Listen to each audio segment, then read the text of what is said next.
Hello and welcome to Mr.ClixFlix. I'm your host as always, Mr.Clix, working every day to bring you the best Heroclix channel available on YouTube. And today's video is another episode of Heroclix Huddle, and the topic of today's discussion is going to be conventions and whether or not making them in a mass-produced fashion is a good or bad idea for the game. But before we get into that, I want to tell you guys about something. And there's going to be another video that mentions this also. But I'm going to go ahead and I'm got the green light to go ahead and go to Heroclix Worlds and Heroclix Nationals this year. This will be my first year going to either one of them. So I'm really excited about it. I'm in the last stages of getting a team ready, and then I'll have about a month of just play testing the one team now that I have it pretty much whittled down. Not going to divulge what it is right this second, but more on that here in a minute. Anyway, what I'm getting at is I need some funds to help get me there. And to do that, I came up with doing grab bags. And I know you're thinking that, you've done grab bags before. Why are you coming at us with this again? Well, I tried this time, and I put some really good stuff in there. I've got convention exclusive Shuma Garath, convention exclusive Hulk and Red She-Hulk, Shi'ar team base, New Mutants team base, Vampire Jubilee. Sorry, I'm getting over a cold. Ghost Rider from Amazing Spider-Man, tons of chases and primes, a Blue Lantern battery complete, whatever it is, Indigo Tribe battery complete. There's just a ton of stuff. There's over 100 grab bags. I think there's like 120 when I'm done. They're gonna be $11 a piece. And I'm charging $4.50 for shipping, which I know sounds like a lot, but actually by the time I get done paying for a box and stuff, it is what it costs me. But what I did is I combined shipping for anything more than one. So if you buy one grab bag, it's $4.50. If you buy 10, it's $4.50. If you buy 100, it's still $4.50 for me to ship it to you. So there's going to be a link in the description below of this video for you to click, go on eBay, buy as many as you can. Please help me out. And if these sell out before, let's see here, today is the 9th. If these sell out before the 29th, which is my son's first birthday, if these sell out before the 29th, I'll go ahead and I'll upload after Worlds, obviously, a whole video of me just coming up with the teams, walk you through how I came up with the teams that I came up with. Different ways I play tested them, the strategies for the teams I came up with, and then I'll also video document Worlds and Nationals and my experience with that, and then I'll upload that, so it'll be like you guys are going with me. But again, that's if we sell out by the 29th, and then I'll upload that once Worlds is over. So, to the topic of hand, is making convention exclusives available to the masses a good thing? So to get to the crux of it, like these things, the convention exclusive lantern constructs, these weren't available before to anybody. I didn't have them. They were just for convention exclusives and con in your stores, even though a lot of people ended up getting conned out of them. So they released these in a gravity feed expansion, and made it so the rest of us could get them about a year after they'd already come out. So the people that had them had a good chance to where they were the only kid on the block that had them. And now the rest of us, like me, who's not willing to spend $35 on one of these, can have them. Now that I'm going to the convention, I probably would have spent $35 on the one that I needed, but I wouldn't have bought a whole set of them just to have it. But anyway, so is this a good thing? Is this a bad thing? Well, in my opinion, it's a good thing, and I'll tell you why. It encourages people to where if it makes it so that all of us can get these, and I understand that not everybody's entitled to everything, and that not everybody should have something. And that's why I like what they did with these, where they waited a year. So everybody that was able to go, everybody that won, everybody that did what you were supposed to had these. And they had them for a full year before anybody else got them. They got to play with them, show off, trade, get a high value out of them, things of that nature. And then after we all waited that year, we were able to get these in our hands at a fairly reasonable price. Um, so I think that's a good thing. WizKids, as far as I know, doesn't make anything off the secondary market value of these. So it actually doesn't do them any good for these to be worth as much as they were worth.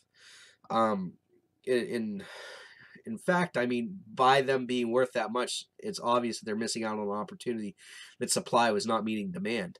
Now, outside of the new Green Lantern constructs that came with this, and they weren't even new constructs, they were just new for Green Lantern. It was sniper rifle, stop sign, spotlight, and bulldozer. Green Lantern didn't have any of those, so got him those ones. Those ones are still selling for pretty decent, but still not even what the convention exclusives were selling for. So I think this is a good thing to get them in the hands of the other people. Now, why this might be a bad thing? So you're like, well, that's all well and good, but I spent $35 on that, and now it's worth about $1.75 because all these came out. That's not very fair to me. And I feel you. I as a collector, I'm with that.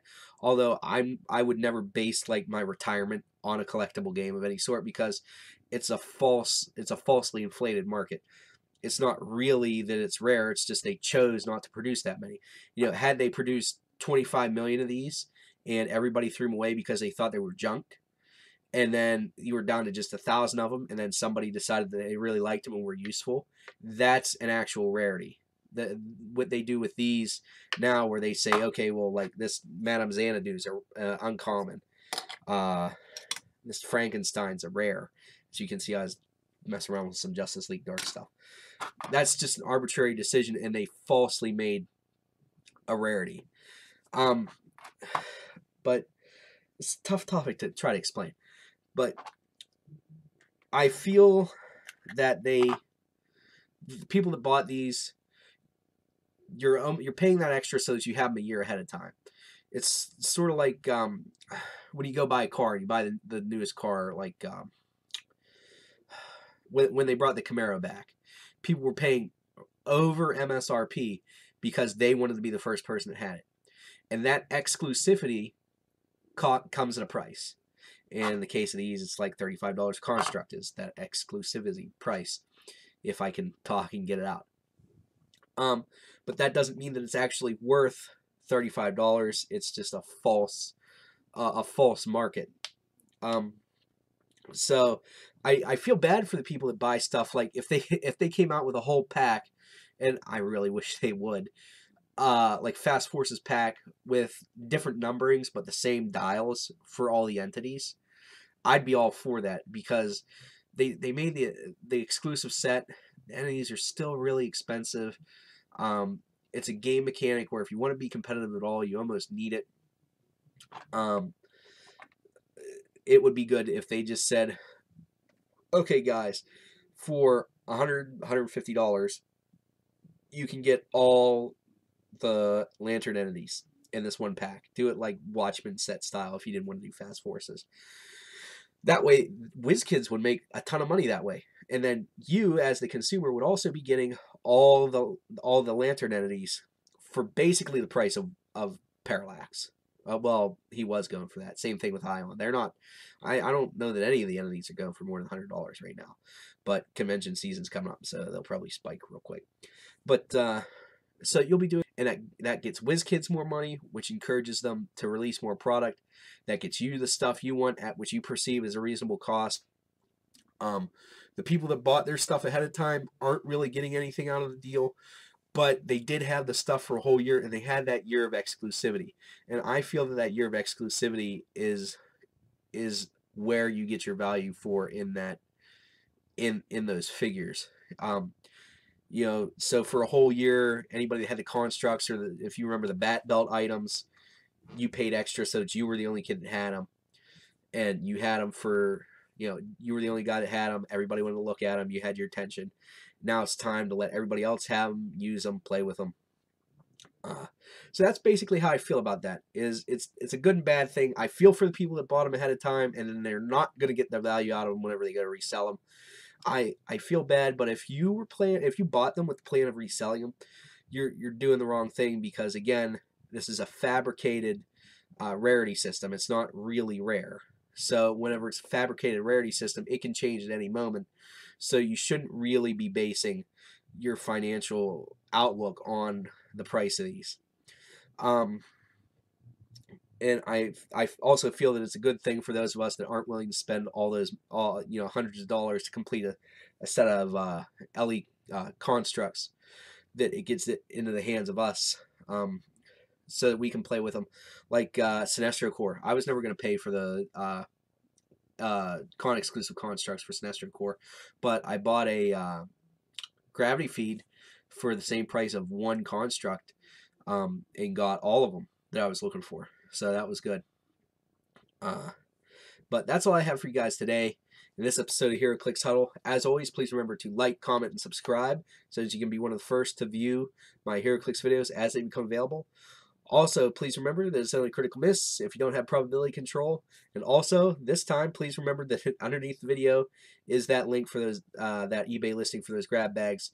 And again, we have until the 29th. If they're all sold by the 29th, I will do like a mini video documentary. I'll figure out how to do it, of my Worlds and Nationals experience, so that even though maybe you didn't get to go with me, you'll get to see what it was like. So it'll be like you're getting to go with me.